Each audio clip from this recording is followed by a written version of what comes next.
நம்ம வாழ்க்கையில பிசினஸ் ஆக இருக்கட்டும், இல்லை எந்த ஒரு முயற்சியா இருந்தாலும் 99% நம்மளுடைய முயற்சியாக இருக்க வேண்டும்.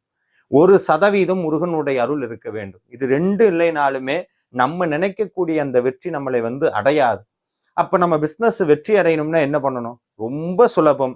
நம்மளுடைய தமிழர்கள் பின்பற்றிய ஒரு வழியைத்தான் உங்களோடு பகிர்ந்து கொள்ள போகிறேன். என்னன்னா, எப்பெல்லாம் நம்ம தமிழர்கள் கடல் கடந்து வேற நாட்டுக்கு வியாபாரத்திற்காக போக தொடங்கினார்களோ, அப்பொழுதே அந்த வியாபாரத்தினுடைய முதல் பங்குதாரராக முருகனை நினைத்து கொண்டார்கள். அது மட்டும் இல்ல, வரக்கூடிய லாபத்துல ஒரு பங்கு முருகனுக்கானதுன்னு ஒதுக்கியும் வச்சிருவாங்க.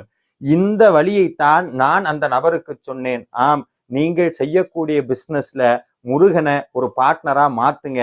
அவருதான் முதலாளின்னு நினைங்க. அவர் இருக்கிறார். ஒவ்வொரு தடவையும் நம்ம செய்யக்கூடிய செலவு, எடுக்கக்கூடிய முடிவுல ஒவ்வொன்றிலையும் முருகனை